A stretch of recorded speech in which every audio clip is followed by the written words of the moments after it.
शांति। 14 जनवरी 1990 की अव्यक्त मुरली है। मुरली का हेडिंग है पुरुषार्थ की तीव्र गति में कमी के दो मुख्य कारण। अव्यक्त बाप दादा अपने बच्चों प्रति बोले, आज ब्राह्मणों के अनादि रचता बाप दादा विशेष अपनी डायरेक्ट समीप रचना, श्रेष्ठ रचना ब्राह्मण बच्चों को देख रही हैं। बाप दादा की अति प्यारी रचना ब्राह्मण आत्माएं हो, जो समीप और समान बनने के लक्ष्य को सदा स्मृति में रख आगे बढ़ रहे हो। जो आज ऐसी आधी रचना को विशेष रूप से देख रहे थे, सर्व तीव्र पुरुषार्थी और पुरुषार्थी दोनों की गतिविधि को देख रहे थे।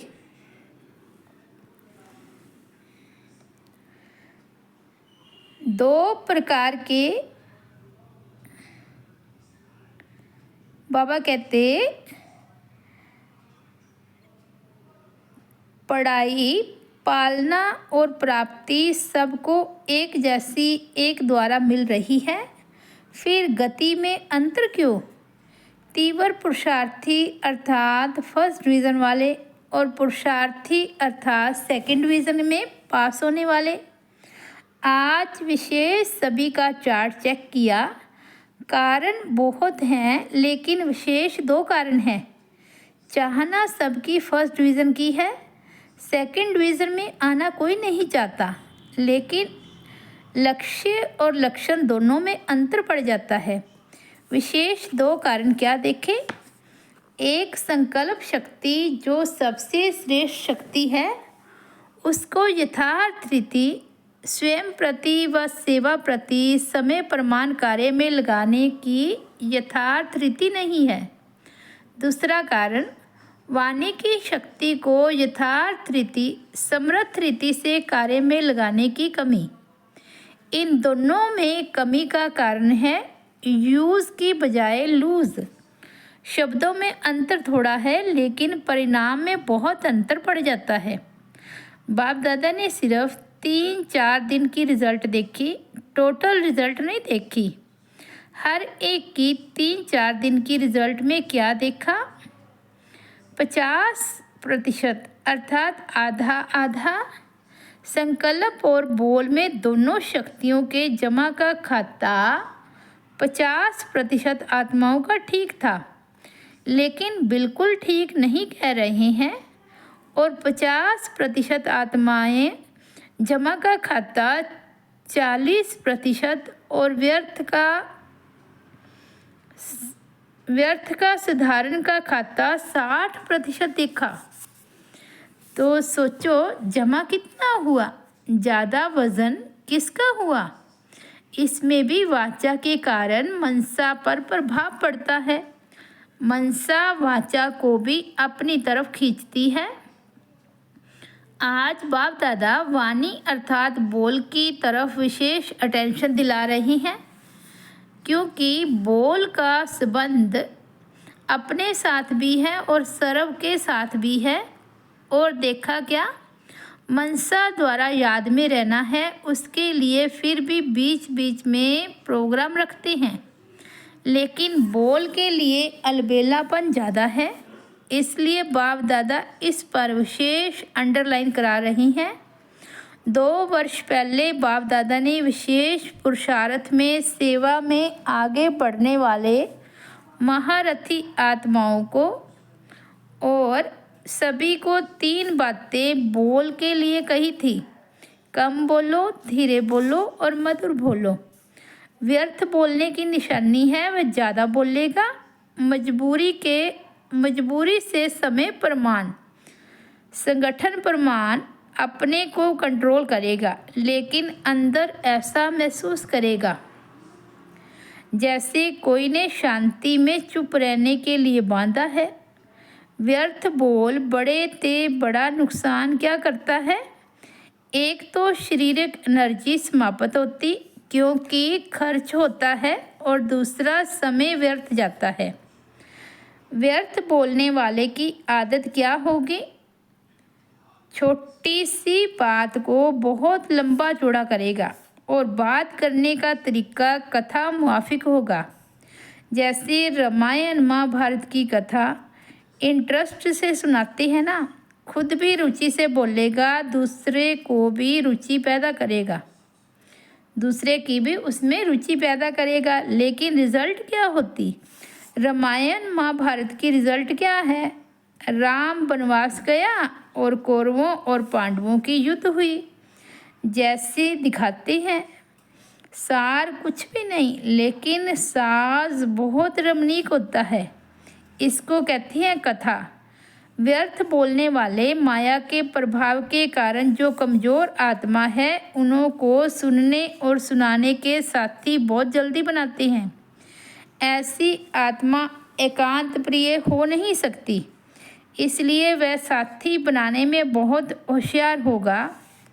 बाहर से कभी कभी ऐसे दिखाई देता है कि इनों का संगठन पावरफुल और ज़्यादा लगता है, लेकिन एक बात सदा के लिए याद रखो कि माया के जाने का अंतिम चरण है, इसलिए विदाई लेते लेते भी अपना तीर लगाती रहती है। इसलिए कभी कभी कहाँ कहाँ माया का प्रभाव अपना काम कर लेता है, वह आराम से जाने वाली नहीं है। लास्ट घड़ी तक डायरेक्ट नहीं तो इनडायरेक्ट, कड़वा रूप नहीं तो मीठा रूप और नया नया रूप धारण करके ब्राह्मणों की ट्रायल करती रहती है। फिर भोले भाले ब्राह्मण क्या कहते? यह तो बाप दादा ने सुनाया ही नहीं था कि इस रूप में भी माया आती है। अलबेलेपन के कारण अपने को चेक भी नहीं करते और सोचते कि बाप दादा तो कहते हैं कि माया आएगी। आधा अक्षर याद रखते हैं कि माया आएगी, लेकिन माया जीत बनना है ये भूल जाते हैं। और बात व्यर्थ व साधारण बोल के भिन्न भिन्न रूप देखे। एक सीमा से बाहर अर्थात लिमिट से परे हंसी मजाक, दूसरा टॉन्टिंग के वर्ड, तीसरा इधर उधर के समाचार इकट्ठे कर सुनना और सुनाना, चौथा कुछ सेवा समाचार और सेवा समाचार के साथ सेवाधारियों की कमजोरियों का चिंतन, यह मिक्स चटनी, और पांचवा अयुक्ति युक्त बोल जो ब्राह्मणों की डिक्शनरी में है ही नहीं। ये 5 रूपरेखाएं देखी। इन पांचों को ही बाप दादा व्यर्थ बोल में गिनती करते हैं। ऐसा नहीं समझो हंसी मजाक अच्छी चीज़ है। हंसी मजाक अच्छा वह है जिसमें रूहानियत हो, और जिससे हंसी मजाक करते हो उस आत्मा से फ़ायदा हुआ, टाइम पास हुआ व टाइम वेस्ट गया।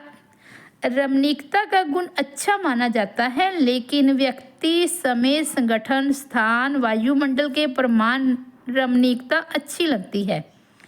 अगर इन सब बातों में से एक बात भी ठीक नहीं तो रमणीकता भी व्यर्थ की लाइन में गिनी जाएगी और सर्टिफिकेट क्या मिलेगा कि हंसाते बहुत अच्छा है लेकिन बोलते बहुत हैं। तो मिक्स चटनी हो गई ना। तो समय की सीमा रखो, इसको कहा जाता है मर्यादा पुरुषोत्तम। कहते हैं मेरा स्वभाव ही ऐसा है। ये कौन सा स्वभाव है? बाप दादा वाला स्वभाव है, तो इसको भी मर्यादा पुरुषोत्तम नहीं कहेंगे, साधारण पुरुष कहेंगे। बोल सदैव ऐसे हो जो सुनने वाले चातरक हो और यह कुछ बोले और हम सुने। इसको कहा जाता है अनमोल महावाक्य। महावाक्य ज़्यादा नहीं होते, जब चाहे तब बोलता रहे, इसको महावाक्य नहीं कहेंगे। तो सतगुरु के बच्चे मास्टर सतगुरु के महावाक्य होते हैं, वाक्य नहीं। व्यर्थ बोलने वाला अपनी बुद्धि में व्यर्थ बातें, व्यर्थ समाचार, चारों ओर का कूड़ा किचड़ा जरूर इकट्ठा करेगा, क्योंकि उनको कथा का रमणीक रूप देना पड़ेगा। जैसे शास्त्रवादियों की बुद्धि है ना, इसलिए जिस समय और जिस स्थान पर जो बोल आवश्यक है, युक्ति युक्त है, स्वयं के और दूसरी आत्माओं के लाभ लायक है, वही बोल बोलो। बोल के ऊपर अटेंशन कम है, इसलिए इस पर डबल अंडरलाइन। विशेष इस वर्ष बोल के ऊपर अटेंशन रखो, चेक करो बोल द्वारा एनर्जी और समय कितना जमा किया और कितना व्यर्थ गया। जब इसको चेक करेंगे तो स्वतः ही अंतर्मुखता के रस को अनुभव कर सकेंगे। अंतर्मुखता का रस और बोलचाल का रस, इसमें रात दिन का अंतर है। अंतर्मुखी सदा भरकुटी की कुटिया में तपस्वी मूर्त का अनुभव करता है। समझा? समझना और बनना। जब कोई बात समझ में आ जाती है तो वह करेगा जरूर, समझेगा जरूर। टीचर्स तो है ही समझदार, तब तो भाग्य मिला है ना, निमित्त बनने का भाग्य। इसका महत्व अभी कभी कभी साधारण लगता है, लेकिन यह भाग्य समय पर अति श्रेष्ठ अनुभव करेंगे। किसने निमित्त बनाया, किसने मुझ आत्मा को इस योग्य चुना, ये स्मृति ही स्वतः श्रेष्ठ बना देती है। बनाने वाला कौन? अगर इस स्मृति में रहो तो बहुत सहज निरंतर योगी बन जाएंगे। सदा दिल में बनाने वाले बाप के गुणों के गीत गाते रहो तो निरंतर योगी हो जाएंगे। यह कम बात नहीं है। सारे विश्व की कोटों की कोट आत्माओं में से कितनी निमित्त टीचर्स बनी हो। ब्राह्मण परिवार में भी टीचर्स कितनी है, तो कोई में कोई हो गई ना। टीचर्स अर्थात सदा भगवान और भाग्य के गीत गाती रहे। बाप दादा को टीचर्स पर नाज होता है, लेकिन राजयुग का टीचर पर नाज होता है। अच्छा, प्रवृत्ति वाले भी मज़े में रहते हैं ना। मूंझने वाले हो या मज़े में रहने वाले हो, ब्राह्मण परिवार के हर सेकंड तन मन धन जन का मज़ा ही मज़ा है। आराम से सोते हो, आराम से खाते हो, आराम से रहना, खाना, सोना और पढ़ना है। और कुछ चाहिए क्या? पढ़ना भी ठीक है, या अमृत वेले सो जाते हो? ऐसे कई बच्चे करते हैं, कहेंगे सारी रात जाग रहे थे, सुबह को नींद आ गई।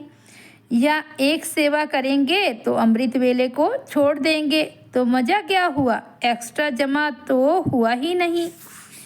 एक तरफ सेवा की, दूसरे तरफ अमृत वेला मिस किया तो क्या हुआ? लेकिन नेमी नाथ माफिक ऐसे झुटका खाते नहीं बैठना। वह टीवी बहुत अच्छी होती है, जैसे वह योग के आसन करते हैं ना, अनेक प्रकार के पोज बदलते रहते हैं, तो यहाँ भी ऐसे हो जाते हैं। सोचते हैं सहज योग है ना, इसलिए आराम से बैठो। कईयों की तो ट्यून भी बाप दादा के पास सुनने में आती है। बाप दादा के पास वह भी कैसेट है, तो अब डबल अंडरलाइन करेंगे ना, फिर बाप दादा सुनाएंगे कि रिजल्ट में कितना अंतर पड़ा। अच्छा, चारों ओर के श्रेष्ठ लक्ष्य और श्रेष्ठ लक्षण धारण करने वाले तीव्र पुरुषार्थी आत्माओं को, सदा अपने बोल को समय और संयम में रखने वाले पुरुषोत्तम आत्माओं को, सदा महावीर बन माया के सर्व रूपों को जानने वाले नॉलेजफुल आत्माओं को, सदा हर सेकंड मौज में रहने वाले बेफिक्र बादशाहों को बाप दादा का याद प्यार और नमस्ते। हम रूहानी बच्चों की रूहानी बाप दादा को याद प्यार, गुड मॉर्निंग और नमस्ते। तो ये थे 14 जनवरी 1990 के बाबा के अव्यक्त महावाक्य। मुरली की हेडलाइन है पुरुषार्थ की तीव्र गति में कमी के 2 मुख्य कारण। ओम शांति।